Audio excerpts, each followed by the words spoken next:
Welcome to part 2 of my Adaptogens mini-series. If you missed part 1, which is a general overview of adaptogens, you can click the card above or click the link that's listed in the description box below. In this video, I will elaborate on a few of the adaptogens that were listed in part 1, specifically Ashwaghanda, holy basil, and Shatavari. I'll be sharing the benefits, dosage, and any precautions that you may need to take so that you can make an informed decision on whether you should take any adaptogens and which ones best suit your needs. Also, since I'm not a healthcare professional, please make sure to consult with your healthcare provider before adding any adaptogens into your wellness routine. Okay, so let's go ahead and get started.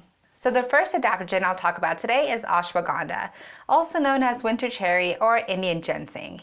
Now, interesting fact is that ashwagandha translates to smells like a horse, and it does have a funny smell to it. It is more on the bitter side, and in Ayurvedic medicine, it is believed that when you consume ashwagandha, it gives you the strength and vitality of a horse. So a few of the benefits of ashwagandha is that it increases your energy, focus, and endurance. However, it is also calming, and depending on your fatigue level or the time of the day that you take it, it can also help with sleep.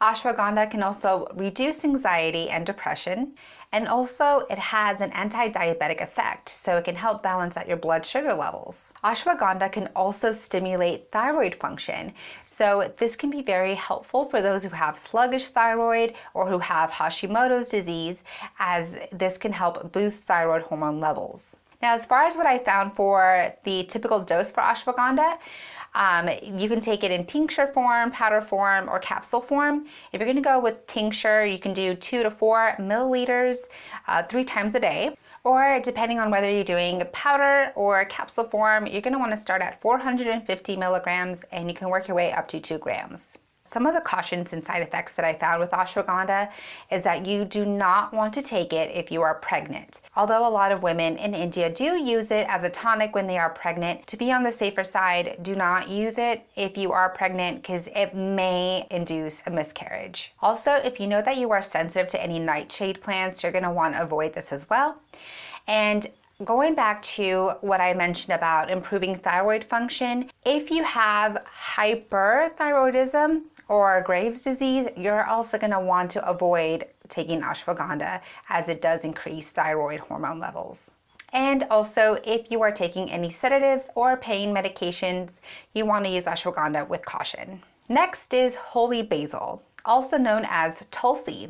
Now, tulsi is known as the queen of herbs in India, and that is because it is believed to be the earthly manifestation of the goddess Tulsi, who is regarded to have healing powers. Now, tulsi is also very calming, and it can help reduce stress. Tulsi is also antibacterial, so it can be used to help fight acne, and it can help improve oral or dental health. And that is because when you consume the actual tulsi leaf, which has a minty flavor, it can help freshen your breath, and it can help prevent cavities and tartar. Research also shows that tulsi can help lower blood glucose, triglycerides, and cholesterol. It is also a good source of vitamin K, which is good for your bone density, digestive health, and brain function. As far as dosage, what I found is if you consume tinctures, you can do 2 to 3 milliliters 3 times a day. If you're using tulsi extract, you can do 300 milligrams to 2,000 milligrams a day. Of course, tulsi is also available in essential oil form, and you can also just consume the raw leaf.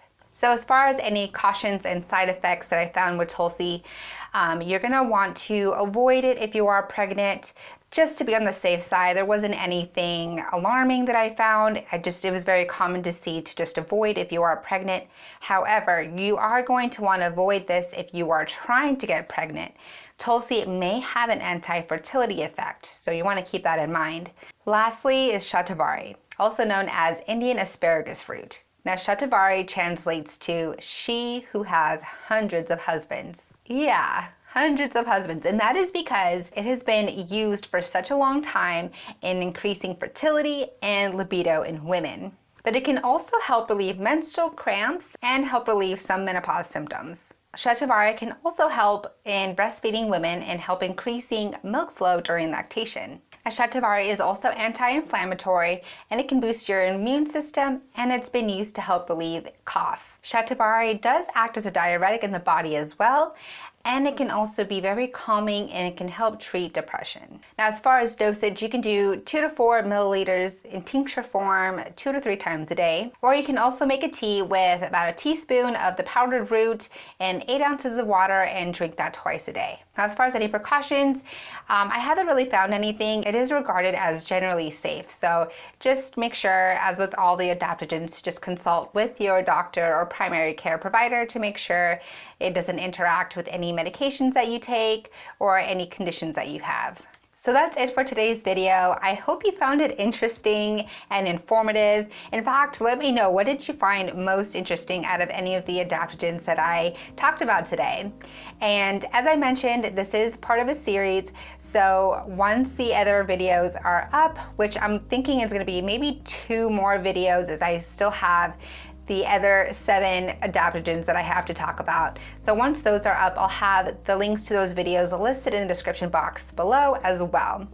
And I just want to thank you so much for watching. I hope you enjoyed it, and I will see you in the next one. Bye.